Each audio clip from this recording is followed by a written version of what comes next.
Ცხლიანი ეთერში დაბრუნდა. და როგორც იცით, ბრიუსელში საქართველოს დელეგაცია იმყოფება და ჩვენ ასოცირების შეთანხმებაზე განვაგრძობთ საუბარს ჩვენს გამოშვებაში. ჩვენ შეკითხვებს აგრეთვე საქმეთა მინისტრის მოადგილე დავით ზალკალიანი უპასუხებს. საღამო მშვიდობისა, ბატონ დავით. დიდი მადლობა, რომ მონაწილეობთ ჩვენს გადაცემაში. ბატონ დავით, დღეს ბაროზომ ხაზი გაუსვა ერთ დეტალს, რომ პუტინმა დადო პირობა, რომ ის ხელს არ შეუშლის საქართველოსა და ევროკავშირის ასოცირებას. ანუ ეს ნიშნავს თუ არა იმას, რომ სრული გარანტია არსებობს უკვე იმისა, რომ ნამდვილად არანაირი დაბრკოლება არ იქნება 27 ივნისამდე.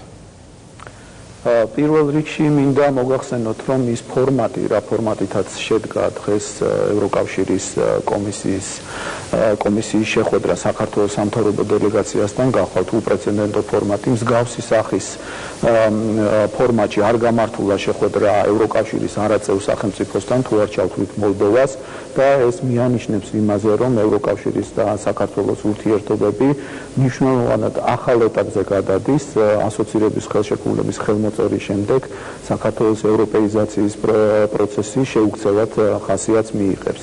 ეს არის ხელშეკრულება, რომელიც ახალი ტიპის ხელშეკრულება არის, რომელიც იურიდიულად გაამყარებს საქართველოს ურთიერთობას ევროკავშირთან. მინდა კიდევ ერთხელ ჩვენს მსმენელებს ძალიან მკაფიოდ განუცხადო, რომ ეს არ არის საქართველოს ევროკავშირში გაწევრიანების ხელშეკრულება, ეს არის ხელშეკრულება, რომელიც საქართველოს აახლოებს ეკონომიკურად და პოლიტიკურად ევროკავშირთან. ეს არის მხოლოდ დასაწყისი იმ პროცესისა, რომელიც ჩვენ საბოლოოდ აუცილებლად მიგვიყვანს ევროკავშირის წევრობამდე. რაც შეეხება თქვენს კითხვას, იმასთან დაკავშირებით, რომ რუსეთი ხელს არ შეუშლის საქართველოს ევროკავშირში გაწევრიანებას, რა თქმა უნდა, ეს ასე იქნება, გამომდინარე იქიდან, რომ ასოცირების ხელშეკრულება არის ევროკავშირსა და საქართველოს შორის ურთიერთობის განსაზღვრელი ხელშეკრულება. მიუხედავად იმისა, რომ ჩვენ გვაქვს მაგალითი თუ როგორი პრობლემები შეექმნა უკრაინას ასოცირების ხელშეკრულების ხელმოწერასთან დაკავშირებით, ის განსაკუთრებული მხარდაჭერა და კონსოლიდაცია საერთაშორისო თანამეგობრობისა, მათ შორის ევროკავშირის ხელმძღვანელობის ძალიან მაღალი დონეზე გამოხატული და ის ვიზიტები, რომელიც საქართველოში განხორციელდა, კერძოდ ის ფაქტი, რომ ევროკავშირის ხელმძღვანელობის მხრიდან ძალიან მაღალ დონეზე რუსეთთან ორმხრივი ურთიერთობის ფორმატში იყო დაყენებული საქართველოს საკითხი, მიანიშნებს იმაზე, რომ საქართველო ევროკავშირთან 27 ივნისს გააფორმებს ამ ხელშეკრულებას და ეს პროცესი მართლაც შეუცვლელად იქნება. ბაროზო დღეს ამბობს, რომ პუტინმა მისცა პირობა ასეთი, რომ ხელს არ შეუშლის ამ პროცესს, თუმცა რამდენიმე დღის წინ ნატოს გენერალური მდივანი რასმუსენი ამბობს, რომ საფრთხეები და ასე თქვათ პროვოკაცია, გართულებები რუსეთის მხრიდან გამორიცხული არ არის და ამისთვის მოლდოვა და საქართველო მზად უნდა იყვნენ. რაც იცის ბაროზომ არ იცის რასმუსენმა, აი ეს რა ტიპის განცხადებებია ურთიერთგამომრიცხავი. უკვე ახლოს მივდივართ ხელშეკრულებასთან და ყველა სიტყვა, რა თქმა უნდა, საინტერესოა საქართველოს მოქალაქეებისთვის. რა თქმა უნდა, ყველა გზავნილი, რომელიც ჟღერდება ევროკავშირის მხრიდან, ნატოს გენერალური მდივნის მხრიდან, საინტერესოა ჩვენთვის.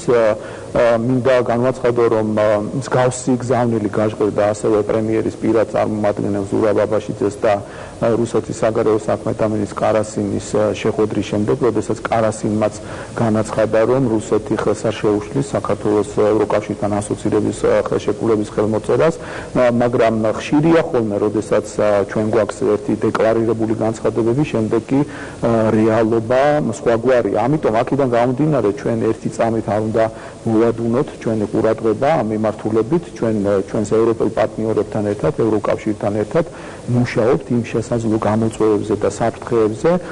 ჩვენ ვიმყოფებით მუდმივი კონსულტაციის ფორმატში ევროკავშირის ხელმძღვანელობასთან, ასევე ევროკავშირის ყველა წევრ ქვეყანასთან და ამიტომ ძალიან კარგად გვაქვს გაანალიზებული თუ რა საფრთხეები და გამოწვევები შეიძლება მომდინარეობდეს. მაგრამ ჩვენ მინდა ძალიან ნათლად განვაცხადო, რომ საქართველოს ხელისუფლება, რომელიც განსაკუთრებული პასუხისმგებლობით ეკიდება საქართველოს ევროატლანტიკური ინტეგრაციის პროცესს, არანაირ საფუძველს არ მისცემს, უკაცრავ არანაირ საბაბს არ მისცემს რუსეთის ფედერაციას, რომ დარჩენილ პერიოდში საქართველოს ამოიღოს რაიმე სახის პროვოკაციას. მოგახსენებთ, რომ იყო გარკვეული მცდელობები, თუნდაც მართლმხატვრობის პროცესის ინტენსიფიკაცია, საქართველოს საჰაერო სივრცის დარღვევის მცდელობები, მაგრამ მიუხედავად ამისა, ჩვენ არანაირ პროვოკაციას არ გამოვაგებთ და ეს იქნება ჩვენი პოლიტიკა დარჩენილ პერიოდში. კიდევ ერთი შეკითხვა, ანუ როგორ აღიქვამს ამ ყველაფერს საქართველოს მთავრობა, ერთი მხრივ რასმუსენის განცხადება, მეორე მხრივ ბაროზოს დღევანდელი განცხადება, ფიქრობს თუ არა საქართველოს მთავრობა, რომ რუსეთის მხრიდან თუ კი ის არ შეუშლის ასოცირებას ხელს, არის მხოლოდ და მხოლოდ სტრატეგიული პაუზა უკრაინის მოვლენების ფონზე. ჩვენ წინ გველოდება უელსის სამიტი. ელოდებით თუ არა, რომ სწორედ ასოცირების შეთანხმებასა და უელსის სამიტამდე პერიოდს შორის რუსეთმა გაამწვავოს ურთიერთობა საქართველოსთან. ჩვენ როგორც მოგახსენეთ, ყველანაირი გამოწვევა და საფრთხე ძალიან სერიოზულად გაანალიზებული და ეს ანალიზი დაფუძნებული არის იმ ინფორმაციაზე, რომელიც ჩვენ გვაქვს. გარდა ამისა, მოგახსენეთ, რომ ჩვენ ამ ინფორმაციას მუდმივად უცვლით ჩვენს ევროპელ პარტნიორებს, ჩვენს მოკავშირეებს და ბუნებრივია გვაქვს კოორდინირებული ფორმა ურთიერთობების. გარდა ამისა, ჩვენ რა თქმა უნდა ასოცირების ხელმოწერის შემდეგ არანაირად არ იქნება ჩვენთვის მოდუნების საბაბი ასოცირების ხელშეკრულების ხელმოწერა. შემდგომ უკვე მნიშვნელოვანი პერიოდი არის დარჩენილი ნატოს სამიტამდე, რომელიც სექტემბერში გაიმართება. აქედან გამომდინარე ჩვენს ქმედებებში ვიქნებით ძალიან თამიმდევრული. ჩვენი ხელისუფლება, საქართველოს მთავრობა არის პროგნოზირებადი მთავრობა და არის მთავრობა, რომელიც განსაკუთრებული პასუხისმგებლობით ეკიდება იმ გამოწვევებს და საფრთხეებს, რომელიც მის წინაშე არსებობს. ამიტომ ვიქნებით ჩვენ მუდმივი კონსულტაციის ფორმატში ჩვენს ევროპელ პარტნიორებთან, ნატოელ პარტნიორებთან და ის კურსი, რომელიც აქვს არჩეული ჩვენს ხელისუფლებას, რომელიც არის ქართველი ხალხის არჩევანი, იქნება რა თქმა უნდა ბოლომდე მიყვანილი. ბატონ დავით, ერთი კითხვა დაგვჭირდა ასეთი, ვინ იქნება ხელმომწერი, ეს ვიცით. თქვენ როგორ ფიქრობთ, ვინ უნდა იყოს ხელმომწერი, როგორც მთავრობის წარმომადგენელი, პრემიერ-მინისტრი თუ პრეზიდენტი, რომელი იქნებოდა კონსტიტუციური, ეთიკური სტანდარტის მატარებელი? მე დარწმუნებული ვარ, რომ საქართველოს ხელს მოაწერს, საქართველოს სახელმწიფო ხელს მოაწერს ამ ხელშეკრულებას. ბუნებრივია იქნება კონსულტაციები საქართველოს პრემიერს და პრეზიდენტს შორის და იქნება მიღებული ის გადაწყვეტილება, როგორიც გადაწყვეტილება არ არის მიღებული, ბატონ დავით. რა თქმა უნდა, ჩვენ ვიმყოფებით მუდმივად კონსულტაციების ფორმატში და იქნება მიღებული ის გადაწყვეტილება, რომელიც იქნება ჩვენი ქვეყნისთვის ღირსეული გადაწყვეტილება. თუმცა მე მაინტერესებს, თითქოს ნათქვამი იყო, რომ პრემიერი აწერდა უკვე ხელს, რაც პრეზიდენტმა ირიბა ძალიან მურიდებით, მაგრამ მაინც აქცენტირებულად ბუნებრივია მთელი პროცესი, რომელიც მოლაპარაკების პროცესი, რომელიც მიმდინარეობდა, ამ მოლაპარაკებას აწარმოებდა აღმასრულებელი ხელისუფლება.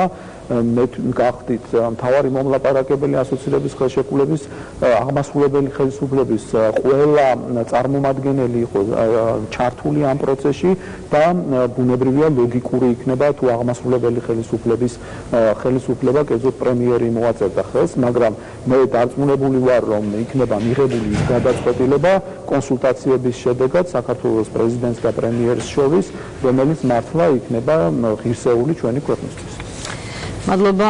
დავით ზალკალიანი, საგარეო საქმეთა მინისტრის მოადგილე, პასუხობდა ცხრიანი შეკითხვებს. მადლობთ. $10